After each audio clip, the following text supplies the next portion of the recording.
او یا اکثر یو معشوم چې نوې بالغ شي نو دی خو نوې وي اسلام سره ناشنای او تو ورته سخت مسلې وکې ته اوس بالغ شو ګورې به دا چل بکې او دا چل بکې. حضور وایي نه یسیرو اسانتیا ور سره وکئ تکلیف کې ما چوئ خراب بشي اسلام نه به نفرت کې وغورځي.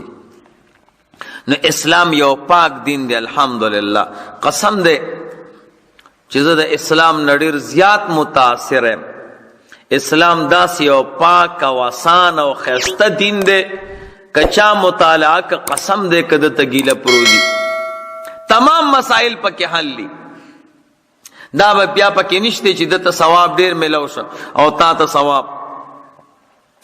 نو دغه راله صحابه فقیران صحابه نبی علیہ الصلوۃ والسلام تعالی قربان دا مالدارانو ته الله پاک پیسې ورکړي دي نو هغوی حجونه کوي او زکاتونه ورکوي او جمعتونه جوړوي. ځکه ډېر اعمال داسې دي چې د هغې د پیسو سره تعلق دی. نو موږ به څه کوو؟ موږ ته خو په هغې کې اجر او ثواب نه میلاویږي.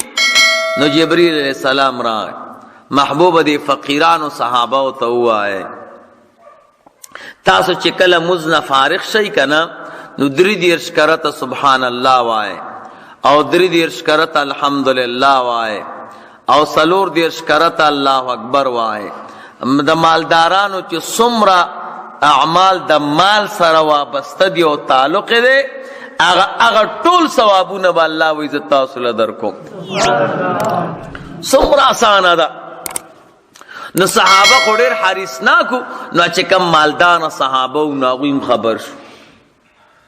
هغوی دا خو به موږ هم کوو نو هغوی هم د هر مونځ نه وروستو 33 کرته سبحان الله وی او 33 کرته الحمدلله 34 کرته الله اکبر او 33 کرته استغفر الله به وی. نو بیا فقیران نبی علیہ الصلوۃ والسلام تراله چې قربان دا وظیفه خو هغه مالدارم زده کړه نو د هغوی اعمال موږ له نورم سیوا شو. حضور ورته وفرمیل دا د الله پاک خوښه ده فقیرانو تاسو ته چې په دې ورد باندې په دې سبحان الله والحمدلله والله اکبر کم ثوابونه درکوي یا مالدارو له نه ورکوي دا اوس د الله خوښه ده. نو فقیران او مسکینان بیا خوشحاله شو. نو غرض مې دا دی د حضور مقصد دا دی چې خلکو ته اعمال اسانه کوي. څومره درنه کیدی شي اسانه اعمال ورته ښایي چې بس خلک عمل کوي بس لګیایي بندیز به په خلکو نه راولي.